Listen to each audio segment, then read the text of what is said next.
Good morning, friends. I'm so excited to bring you this encouraging word today. Guys, don't quit. Don't give up. And I know it's a resounding message and it just seems like whatever Instagram quote, but guys, hear me. I want you to lean in because I have something powerful to share with you. So I was reading in 2 Corinthians in the Passion Translation, which is my absolute favorite version of the Bible. And this one line just stood out to me. And I want to tell you, if you are reading something and you see a quote and it resonates with you, refuse and resist that feeling to just move on. We feel like, oh, I got to get to the next chapter. Oh, I need to look at the next quote. When if something is speaking to you, hold it for a minute, pause, meditate on it, print it, write it down, do what you need to do. It's okay to read it over and over.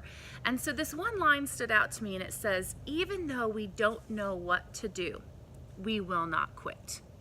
Guys, we don't always have the answers. We don't know at times what to do about things. Maybe you don't know what to do about parenting or business or finances or your house, or should you move or should you take the job? We're faced with decisions all the time. And there's times we know, and we know that we know, and that is awesome.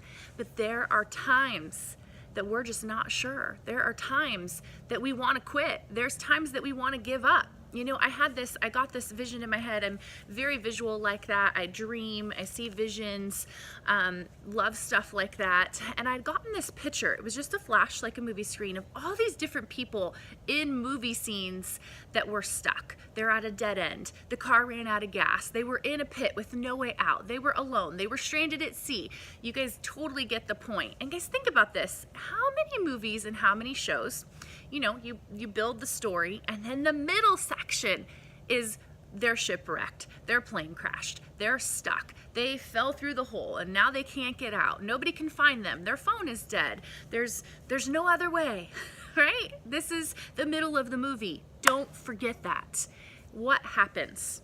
The good guy rescues them, a plane is there, they find some magic rope in their pockets, they happen to just be leaning on the right rock and it opens up a whole nother world to them.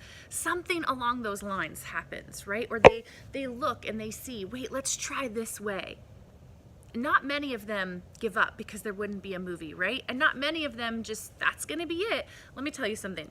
If you follow me or you know me, you know I do not watch a lot of TV or movies. And if I do, they better be inspiring. And my favorite is definitely football ones.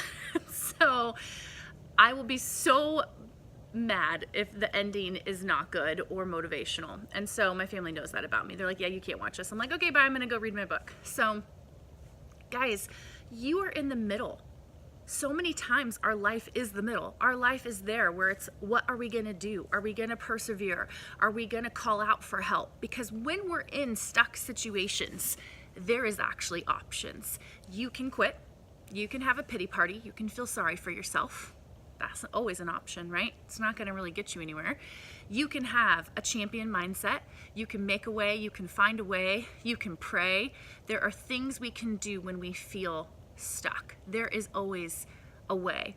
And guess what? There are people for you. Sometimes maybe someone's thrown that rope down into that pit and people are just so down, so hopeless and discouraged.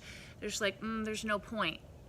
You know, they stop looking up. They stop looking for help. Maybe you've been disappointed. Maybe nobody came at the right time. And I totally get that. And you can walk through healing for that. But I just want to tell you, don't think it's the end when it's the middle. Guys, stuff can be hard. Business can be challenging. Marriage can be challenging. You know, moving, different things present challenges to us, but they can grow us and refine us, and we do not need to quit. Now, we need to know the difference between letting something go when its season is over or quitting, because there is a healthy way and a healthy time that certain things we need to let go of in certain seasons. But guys, I just want to encourage you, do not quit, do not stop. You are resilient. There is breakthrough and suddenlies that can happen like that. Did you know that humans, we change our mind and we change our heart, we change our feelings? Like, it could be in a minute, especially if you're a woman, right? And so you never know where you think, oh, they're not gonna call, the relationship is over, or that I can't get my job back, or the offer's off the table, or whatever it is. No, it's not. Anything is possible. Why not? Why not?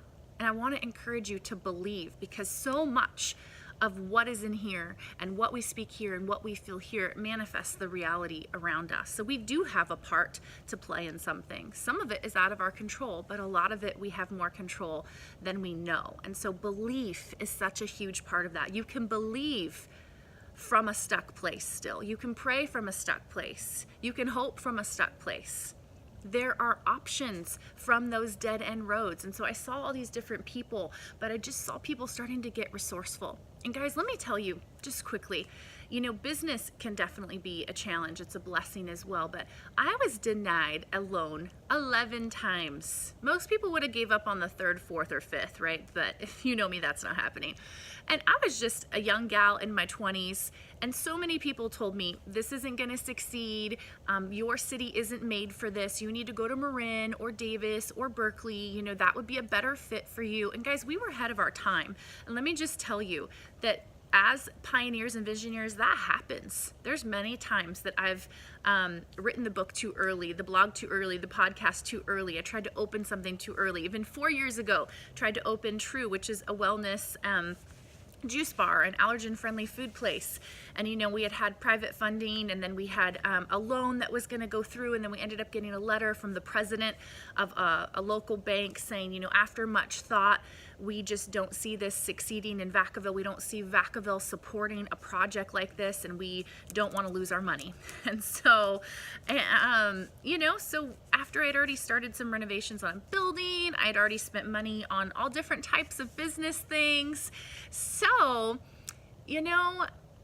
that dream, yes, I set it to sale, and sometimes things come back at the right time, but that was one of those. It was hard, but at the same time, knowing that it would succeed in Vacaville, it just wasn't the right timing. And even for EcoChic, being in wellness and everything, CBD and essential oils and paleo and keto, 7 years ago, 6 years ago, 5 years ago, even 4 years ago, people thought we were nuts. There wasn't Pinterest, YouTube wasn't it, Instagram was hardly happening, there wasn't Facebook Live. We were doing business and all of that stuff ahead of our time. Now more people are like, oh, I've heard of that. Oh, my friend told me about that. So it's a little bit more accepted, which we're eternally grateful for. But you guys, sometimes we just might be a little bit ahead of something, and that's okay. That's what pioneers and visionaries do. But it doesn't mean that we quit. Guys, if I would have listened to those voices, or just after the fifth, loan denial, been like, whatever, I wouldn't be doing what I'm doing today, and EcoChic wouldn't be doing what it's doing. And so I just want to encourage you that sometimes it looks like the door's closed, and sometimes doors close because it's not your door, but sometimes we need to kick a door down. And one of my favorite quotes, Bill Johnson says, the only doors that don't open are the doors you don't knock on. Maybe you need to knock on some doors. Don't be afraid. Get courageous, get bold, believe in your dream, believe in yourself, believe that someone's going to give you a yes. And guys, I will say, business can be like parenting. And actually last night I shared a really raw and vulnerable post about motherhood on Instagram and Facebook, so go ahead and check that out. I'd love to hear what you think about that and participate in that conversation about the struggle of motherhood. Another quote I love, Chrissy says, if it's not good, it's not the end. And so I hold on to that when it's like, yeah, if it's not good, it's not the end. And business and dreams and books and side hustles, all of that, it can be like parenting, because guys, you go from like the baby phase to then the potty training phase to then like tantrum phase, then the question phase. There's always going to be something in parenting, and there's going to be successes and there's going to be struggles, and that's part of life. And it's the same with business. You'll learn one thing and then there's a new thing, and our world is changing, you guys. We didn't have, even in 7+ years ago of business, we didn't have the tools there are today. And even in parenting, we cannot parent our kids today with the tools of 10 years ago and the tools of 20 years ago. I can't do business today with the tools of 20 years ago. I am not doing bookkeeping on paper. And actually, I do like to handwrite things, but I have a system for that. We've got to be up to speed with things, with parenting, with perseverance, with our dream, and take advantage of the new tools. Guys, we're not going to use old ways to do new things at all. And maybe that's just a word for one person. And guys, maybe there are some doors that you need to knock on. Maybe you need to press on some rocks in your cave and see what opens up. Maybe you need to take the leap, maybe grab the rope, do something. But whatever you do, do not stay stuck. Now there's a time to let things go. There's a seasons for rest. There's times to just take a breather. I am so for that. But there are times we need to get over ourselves. And there are times that we need to stop having a pity party. There are times that we need to see the good and see the gold and believe the best. So whatever you're going through, I just want you to ask yourself one thing today. If I were to believe the best about, maybe it's a person, maybe it's a family situation, maybe it's a housing situation, a job situation, the book you're writing, the dream you're hustling for, the people you're around. If I were to believe the best right now, what would that be? And I would love to hear that in the comments. So guys, let's dialogue about this. I'm so excited for the breakthrough that's coming for you. I'm so excited for the answer that's coming for you. Do not quit. Do not grow weary. Do not give up, because you just never know, guys. It's one email, one phone call, one coffee conversation, one divine appointment. So don't quit. Don't give up. I'm cheering for you guys. Make sure you head over to the podcast. There's lots of new episodes over there. And don't forget, there's tons of videos over on YouTube. There's stuff on Instagram. I post on the story every day. Want to stay connected with you, believing in you, praying for you. Thank you so much for being part of this community and participating and taking time to watch this video, guys. It means so much to me. So thank you guys. Have a good day.